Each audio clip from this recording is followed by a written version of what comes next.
Comment bien manger? C'est globalement la question qu'on se pose 3 fois par jour, 7 jours par semaine, 52 semaines par an. Et on est perdu. Parce que tout le monde a sa propre définition et même souvent son mot à dire. Bien manger pour sa santé, pour préserver son environnement, pour respecter une démarche éthique ou même encore pour le bien-être animal. Pas étonnant qu'on puisse être perdu au moment de faire ses courses. Nutstalk, c'est le podcast du collectif Inus We Trust qui accueille des agriculteurs, des éleveurs, des sportifs, des experts de la santé et des marques engagées afin de partager leurs meilleurs conseils sur l'alimentation et leur vision de ce qu'est le bien manger. Moi, c'est Mehdi. Chaque semaine, j'accueille mes invités pour vous proposer des discussions brutes et incisives autour des manières de produire, transformer, soigner ou consommer, nous permettant de vivre pleinement chaque instant. Et ce, le plus longtemps possible. Bonne écoute!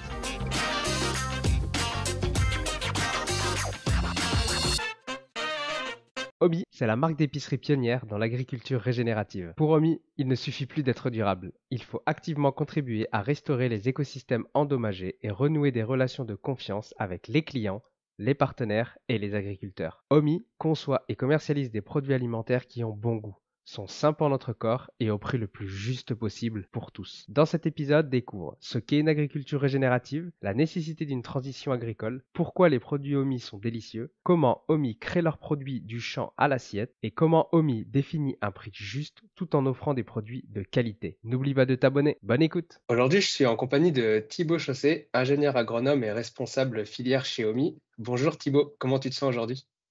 Bonjour Mehdi, très bien, merci et toi? Ça va super. Avant de parler de ce qu'est Omi, est-ce que tu peux nous dire pourquoi tu es devenu ingénieur agronome? Ouais, bah, je pense que depuis tout petit, je suis assez, passionné par, la nature, et puis du coup, bah, au cours de mon lycée, j'ai découvert, ce métier-là et ça m'a bien tenté.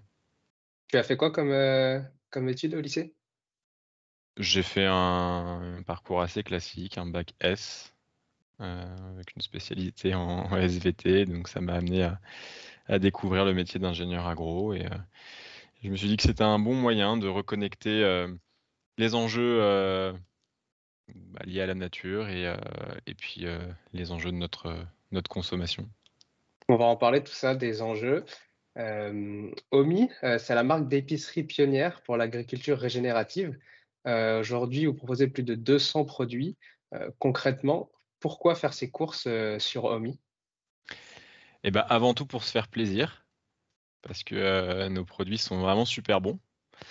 Hem Et ensuite parce que, faire ses courses, chez Omi, c'est acheter en toute conscience.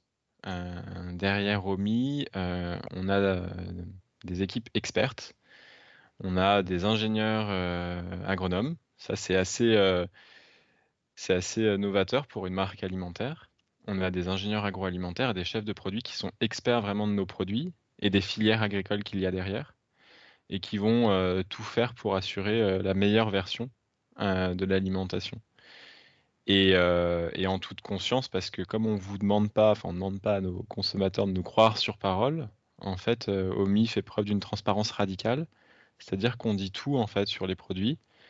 Donc évidemment l'origine des ingrédients, les noms des agriculteurs et des fabricants avec lesquels on collabore pour faire les produits, la répartition du prix, ce que chacun gagne, l'impact qu'ont nos produits sur l'environnement. Et concrètement, un agronome, dans ce genre de métier, c'est quoi ton travail? Quel est ton but, toi, quand, il faut créer un produit? Eh bien, c'est de m'assurer, qu'on va travailler avec les bonnes personnes, les bons ingrédients pour avoir, les meilleurs produits en termes de goût, mais aussi en termes d'impact sur l'environnement et sur la société. Alors on a dit Omi, donc vous prenez l'agriculture régénérative. C'est quoi une agriculture régénérative? Alors, l'agriculture régénérative qu'on défend chez Omi, c'est une agriculture dont l'ambition est de réparer, les cycles du vivant au cœur des fermes, d'un point de vue environnemental, évidemment, mais aussi social, économique et même sociétal. Et donc en termes de pratiques agricoles, ça se traduit schématiquement par la réunion de deux grands types d'agriculture.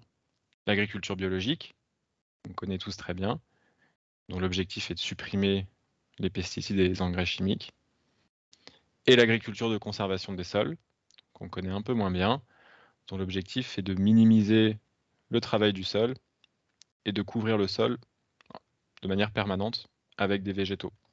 Donc on va venir réunir en termes de pratique l'agriculture biologique et l'agriculture de conservation des sols. Mais comme je le disais, c'est assez schématique. Donc on va aussi parler de la gestion de l'eau, de la place de l'arbre sur les exploitations agricoles, tout un tas de pratiques agroécologiques exigeantes qui vont permettre au final à l'agriculture régénérative de faire rimer performance environnementale et performance économique. Et donc, ce que je disais, ça c'est c'est l'agriculture régénérative qu'on défend chez OMI. Ce qui est important d'avoir en tête, c'est que aujourd'hui, il n'y a pas de label officiellement reconnu pour l'agriculture régénérative. Donc, il y a plusieurs définitions, parce que c'est un terme qui est naissant, et donc certaines personnes ne vont pas faire du bio une finalité requise. Nous, chez OMI, on pense que c'est indispensable de viser la suppression de la chimie dans les champs. Est-ce que tu peux nous expliquer pourquoi? Est-ce que c'est simplement pour la santé ou est-ce qu'il y a d'autres paramètres derrière qui fait que le bio est, je vais pas dire mieux, mais dans les valeurs que vous défendez, c'est primordial? Eh bien, à partir du moment où on a l'ambition d'avoir une agriculture qui répare les cycles du vivant, dans la finalité, dans l'ambition de cette agriculture, on ne peut pas conserver des pratiques qui vont venir tuer le vivant. Donc on ne peut pas se dire que l'utilisation de pesticides, par exemple chimiques, est quelque chose qui est compatible avec l'agriculture régénérative dans son ambition. Et de la même manière,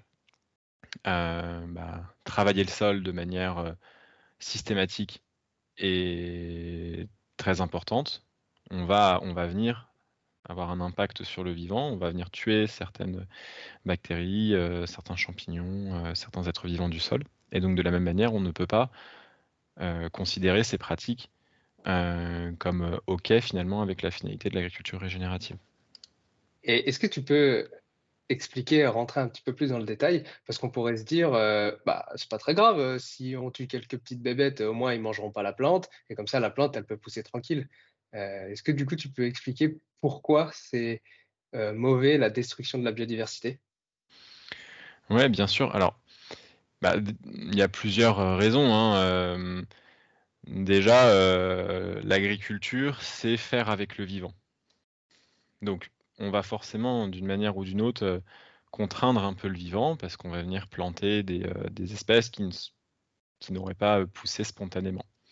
Moins on va perturber le vivant, moins on va le contraindre, mieux on va se porter en termes de performance environnementale et de performance économique. C'est ça qui est intéressant, c'est qu'au final, on s'aperçoit que tout est lié. Donc après, si on rentre un peu plus dans la technique, quand on va venir utiliser finalement des produits chimiques pour tuer des insectes, on va venir perturber l'équilibre naturel de la biodiversité.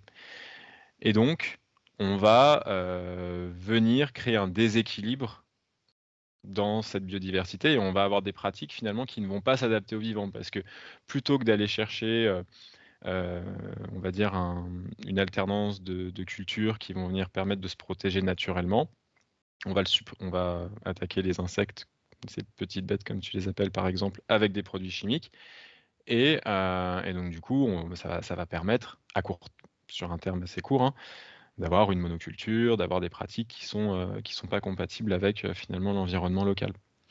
Voilà, et donc l'agriculture, elle repose sur le sol, et le sol, c'est un équilibre qui repose sur 3 piliers, un équilibre chimique, un équilibre biologique, un équilibre physique. Et dès qu'on va avoir une intervention, qu'elle soit chimique, physique ou biologique, eh bien, on va venir perturber de la même manière le sol, et donc l'environnement dans sa globalité. Et est-ce que du coup, ça a un impact sur la plante elle-même? Est-ce que du coup, elle a plus de nutriments, moins de nutriments ou est-ce que finalement ça change pas grand-chose? Par Comment? rapport à son développement, de rajouter des pesticides, pour, éliminer cette biodiversité? Alors ça va pas, en gros, quand on utilise des pesticides, on va pas venir apporter des nutriments à la plante. Hem, on va, finalement, apporter, une protection, chimique de la plante face à des agresseurs. Et donc finalement, on n'encourage pas les plantes à être robustes par rapport à ces attaques-là. Et donc finalement, on crée de la vulnérabilité, dans les espèces qu'on cultive. Et parce que du coup la nature s'adapte, au contraire, on a de plus en plus d'espèces invasives, d'espèces destructrices des cultures, qui vont venir créer des résistances à ces produits qu'on utilise. Un peu comme les êtres humains finalement, hein. Si on prend des médicaments, de manière, importante tout le temps, on va créer des résistances aux antibiotiques, par exemple. Par rapport, je voudrais t'amener un petit peu sur, la partie, santé, parce qu'il me semble que, les pesticides du coup, font que la plante se développe, on va dire plus facilement, qui fait qu'elle se défend moins, hem, face aux agressions extérieures, qui fait que, je vais pas parler de nutriments, mais, qui fait qu'elle apportera moins de bénéfices, quand l'homme l'utilisera pour, s'alimenter. Alors, en fait, je pense que c'est plutôt, ce qu'il faut se dire, c'est qu'une plante qui est bien nourrie, c'est une plante qui va être capable de se défendre naturellement contre ces ravageurs. Donc c'est pour ça qu'il y a un travail sur le sol qui est très important. Et une plante qui est bien nourrie, donc qui se défend, plus facilement naturellement, elle va être en capacité de produire des aliments plus nutritifs. D'accord, je vois. On Et va donc en parler un fait, c'est plutôt la philosophie, c'est-à-dire que dans cette philosophie, de la même manière qu'on va venir, être en réaction par rapport à, une attaque de ravageurs, une attaque d'insectes où on va mettre des produits chimiques, et ben, en fait, c'est toute une philosophie, hein. C'est-à-dire qu'on va également venir apporter des nutriments de manière chimique, par exemple aux plantes, dans cette agriculture industrielle conventionnelle, on l'appelle, comme on veut.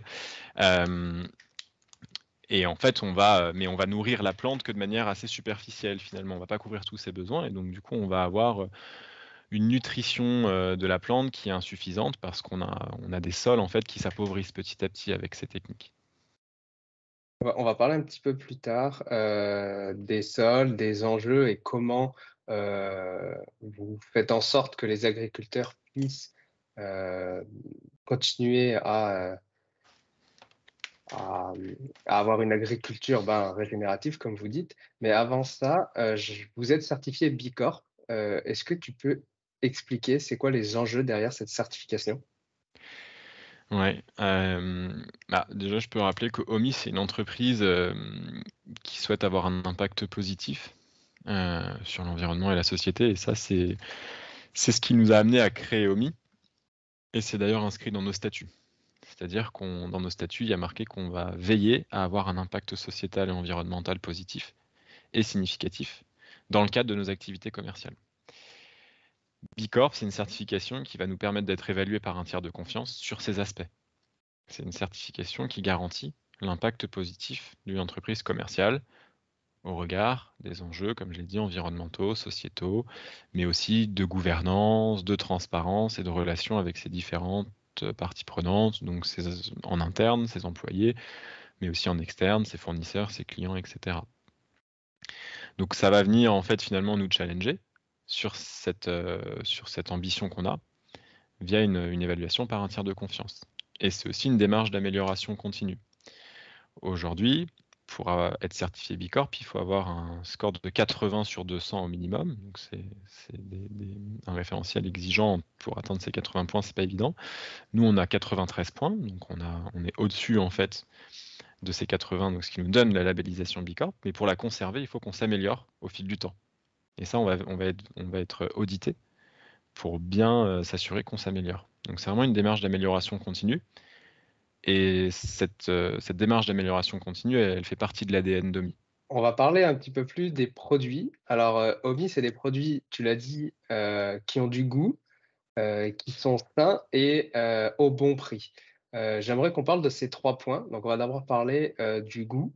Comment vous faites, chez Omi pour que vos produits soient délicieux?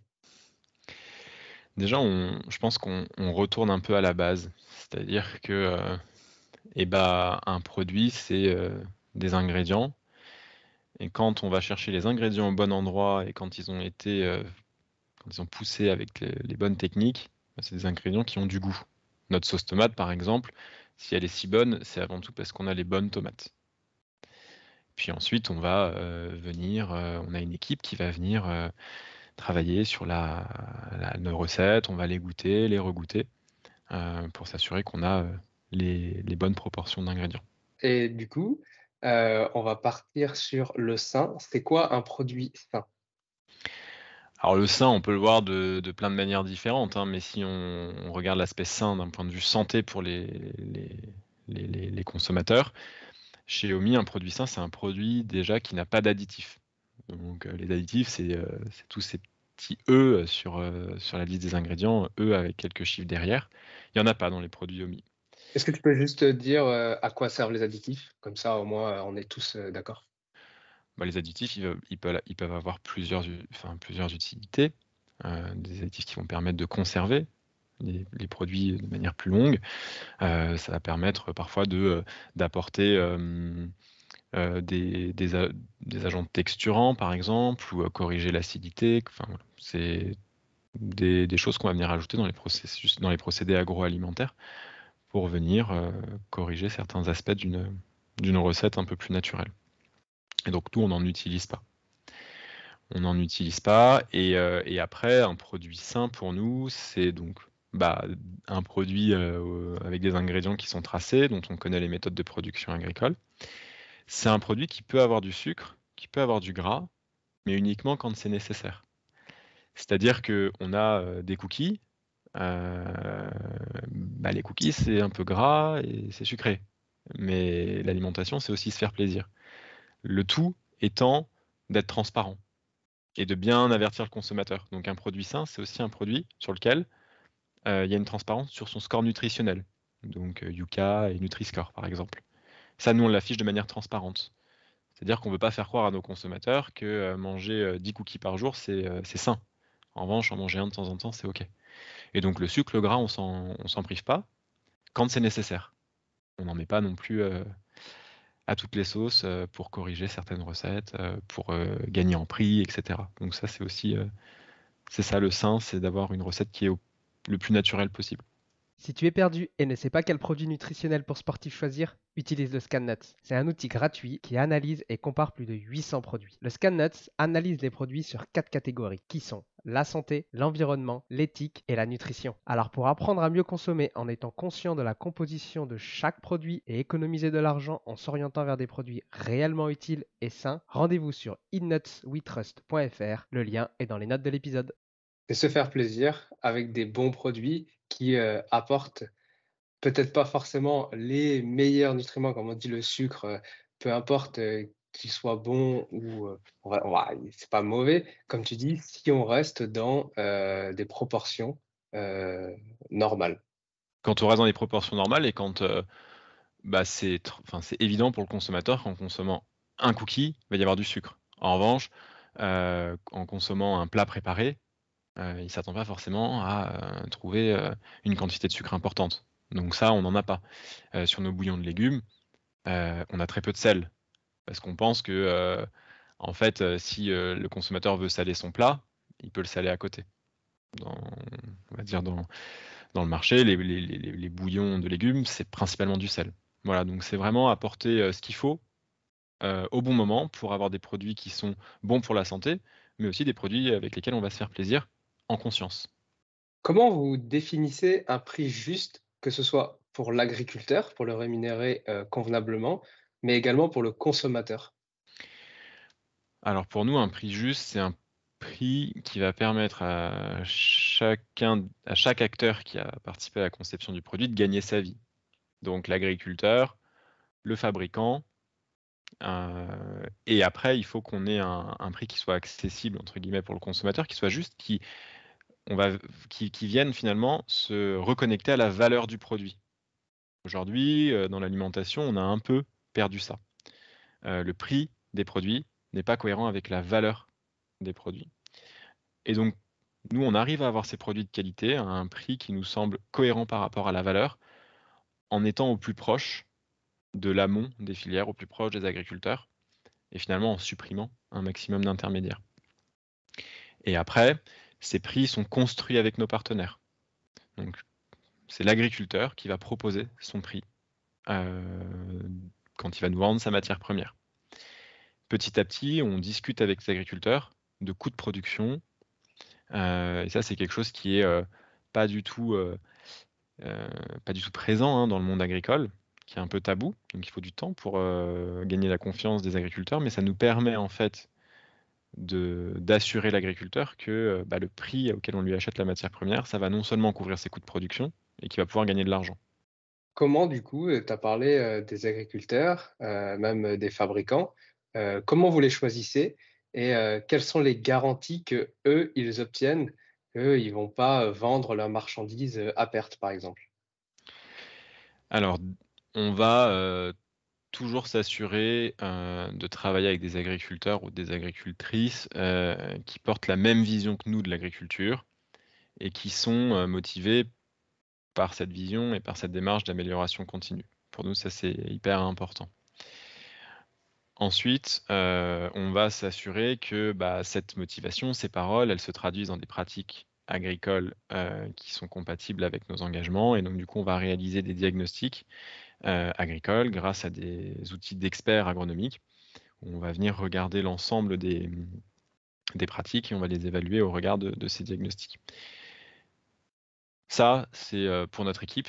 Et comme on a besoin de montrer aux consommateurs que ce qu'on dit, c'est vrai, on a également une évaluation par un tiers de confiance au niveau du produit.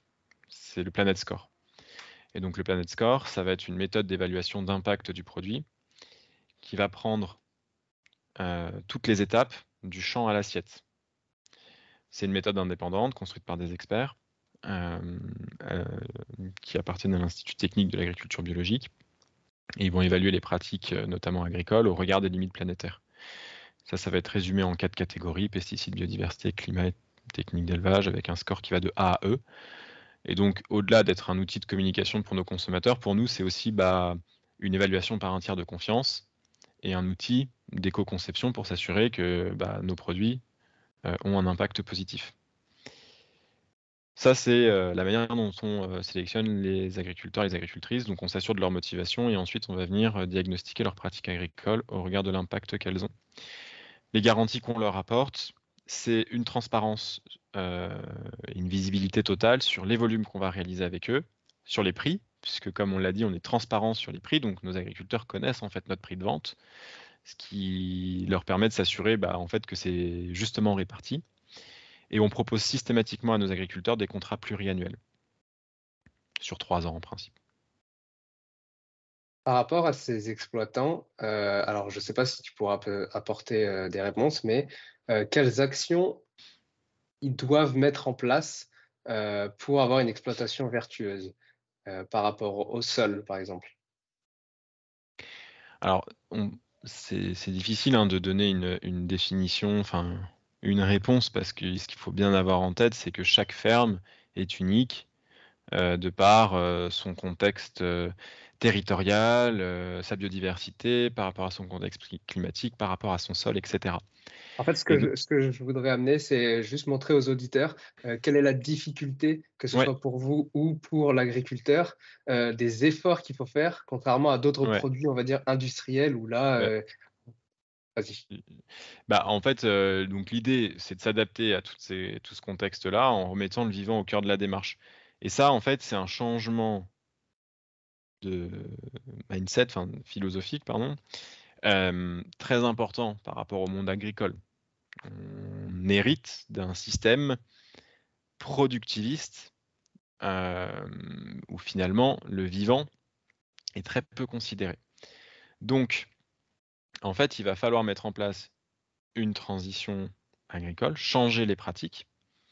Donc ça a des enjeux techniques, des enjeux économiques et des enjeux sociétaux. Donc, et donc c'est là où on doit apporter, nous, en tant que marque alimentaire, des garanties et un support. Aujourd'hui, pour moi, je considère que c'est terminé le temps où la marque alimentaire, elle arrive auprès de ses agriculteurs ou de ses fabricants, par ailleurs, avec un cahier des charges, en lui disant: «Bah, merci d'être au résultat», sans se soucier, en fait, de ce qu'il doit mettre en place. Ça fonctionne pas et j'en veux pour preuve, le plafonnement, on va dire, des surfaces en agriculture biologique, en France et en Europe, hein, environ 10. C'est pas l'unique raison, évidemment, il y a plein d'autres raisons exogènes, mais c'est une des raisons. Donc il faut que les marques alimentaires, les distributeurs se sentent engagés et se sentent partie prenante de cette transition agricole. Et une fois qu'on a pris conscience de ça, c'est apporter un soutien notamment économique et financier. Donc nous, chez OMI, on va parler de prix rémunérateur, comme je l'ai dit. On va aussi utiliser 1% de notre chiffre d'affaires pour accompagner la transition de nos agriculteurs. Nos ingénieurs agro, ils ont tout un carnet d'adresses qui va permettre de mettre à disposition des experts techniques très pointus sur certaines thématiques. C'est là où on va venir s'adapter en fait au contexte de chaque ferme. C'est apporter une vision qui est novatrice en testant des choses. Par exemple, on teste un programme d'assurance pour la transition. Voilà, on teste des crédits impôt recherche parce que les agriculteurs doivent innover et donc ils doivent être soutenus. Et après, il faut leur il faut essayer de créer avec eux un cadre rassurant parce que, comme je l'ai dit, il y a des enjeux sociétaux. Donc, ça veut dire quoi? Ça veut dire que les agriculteurs, ils s'inscrivent souvent dans des groupes, des coopératives, des groupes de voisinage, etc. Ça prend plein de formes différentes. Et quand on veut changer de pratique par rapport au groupe, eh ben, on sort du groupe, on n'appartient plus au groupe. Et il y a beaucoup de jugement en fait dans le monde agricole aussi. Quand on a un agriculteur qui veut changer de pratique, souvent il y a ses voisins en fait qui regardent et qui attendent qu'une chose, c'est qu'il se plante pour lui prouver en fait qu'il a eu tort de changer. Je schématise et je noircis le trait volontairement, hein. Mais voilà, donc c'est tout un tas d'enjeux techniques, économiques et sociétales dans lesquels il faut que les agriculteurs se sentent soutenus et réellement épaulés par l'ensemble des filières agricoles. Pour que nos auditeurs comprennent bien et se rendent compte de la complexité de créer un produit en prenant en compte toutes ces valeurs, est-ce que tu pourrais prendre un produit Xiaomi, celui que tu veux, et nous expliquer du champ à l'assiette comment vous faites en sorte que, ben, là tu as expliqué l'agriculteur, comment vous transformez le produit et vous choisissez le prix pour que le consommateur puisse l'avoir dans, euh, dans son panier. Ouais, déjà on identifie un produit, où on sait que ça va plaire aux consommateurs.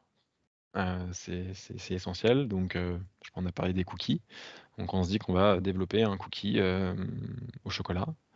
Donc on va établir une recette avec, notre équipe de chefs de produits. Hem, on va déterminer les ingrédients qu'il nous faut dans cette recette. De la farine, du beurre, du sucre, du chocolat, des œufs et on va regarder chacune de ces filières et aller chercher du coup, les ingrédients en rencontrant les agriculteurs.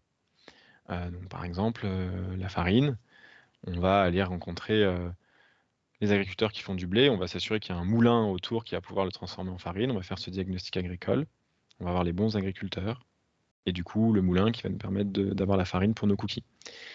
On a des ingrédients qui viennent aussi de très loin, le chocolat. Donc ça en fait on peut pas aller, sur place de manière pragmatique, on est une petite équipe. Donc là on a des partenariats avec des experts, qui ont eux-mêmes monté ces filières exotiques. Donc le chocolat, par exemple, c'est des experts et là, on va demander, à ce que, le chocolat soit, bio et commerce équitable. En fait, c'est des garanties, on peut pas aller sur place, donc il y a des garanties officielles. Ensuite, tous ces ingrédients, on les met à disposition d'un fabricant qui va pouvoir opérer notre recette. Combien de temps ça prend, cette phase de recherche, des ingrédients, pour, créer une recette? Ça prend, environ, entre 4 et 6 mois. Pour sortir un produit chez Omi, c'est en moyenne 6 mois. Donc une fois qu'on a fait ça, il faut le goûter, il faut regoûter le produit, et puis après, on le vend et on explique en quoi il est différent. Au niveau de la fabrication, est-ce que vous faites tout fabriquer en France? Est-ce que vous avez également des partenaires sur lesquels vous pouvez compter qui font les choses, on va dire, correctement, équitable également? Nos partenaires, du coup, sont quasi exclusivement en France. On a un moulin pour notre huile d'olive qui est en Espagne. Et oui, donc en fait, pour assurer cette transparence, on doit demander la même transparence à nos partenaires. Et donc, du coup, que ce soit sur le prix, que ce soit sur leur manière de travailler, etc., on a pas mal de documents qu'on fait signer. C'est aussi pour ça que parfois c'est un peu long de lancer un produit, parce qu'il faut aussi trouver le fabricant. On a beaucoup parlé des agriculteurs, mais on travaille avec des fabricants qui ont la même vision que nous de l'alimentation et de l'agriculture. Et donc on est tous dans la même barque. Et c'est nécessaire en fait pour pouvoir s'inscrire dans cette démarche en fait qui est très ambitieuse. Tu as parlé au début que, vous montrez concrètement, votre transparence. Moi, j'ai passé une commande sur Omi et effectivement, c'est vraiment transparent, du moins sur le site internet. On voit, quelle est la part qui, revient au producteur, quelle est la part qui revient au fabricant. L'accompagnement vers une agriculture régénérative aussi. Ça, c'est les 1 que vous parliez ou c'est autre chose? Ouais, notre accompagnement de la transition, c'est 1 de notre chiffre d'affaires et c'est aussi toute notre équipe d'ingénieurs agro, qui va trouver des solutions techniques et économiques pour soutenir la transition. Quels sont, les prochains enjeux de Omi?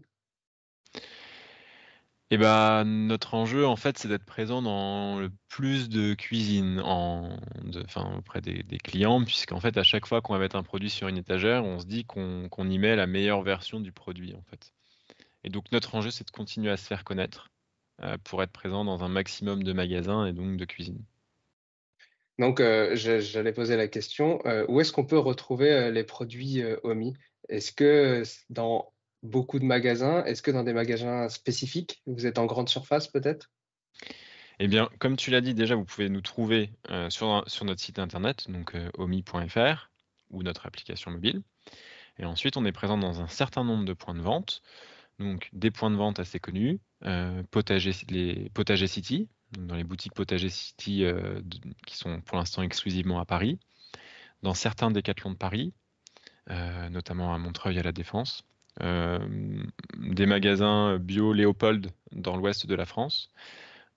Vous pouvez aussi nous retrouver dans le bar SNCF, où on vend une de nos compotes. Et après, dans plus d'une centaine de points de vente, épiceries, partout en France. Super. Pour les personnes qui souhaiteraient, en apprendre plus sur Omi, où est-ce qu'on peut retrouver, plus d'informations? Sur notre site internet, sur omi.fr, où on a nos produits évidemment en vente et on a tout un tas de contenus qui expliquent notre démarche. Super. Bah, écoute Thibaut, je te remercie beaucoup, d'avoir passé ce temps avec moi et d'avoir expliqué, toute la démarche que vous faites, derrière Omi parce que, il faut se rendre compte que c'est du travail, que ce soit autant pour vous que pour les agriculteurs. Donc, merci. Merci à toi, Mehdi. À bientôt. Au À revoir. bientôt, au revoir. Merci d'avoir écouté jusqu'au bout. Si l'épisode t'a plu, laisse-nous une note 5 étoiles et un commentaire sur ton application de podcast préférée. Ça fait toujours chaud au cœur de recevoir vos retours. Et si tu veux améliorer ton alimentation, mais que tu ne sais pas quel aliment ou complément choisir, rends-toi sur notre comparateur en ligne entièrement gratuit sur innutswetrust.fr. Tu trouveras le lien dans les notes de l'épisode. À bientôt. Maintenant, tu le sais.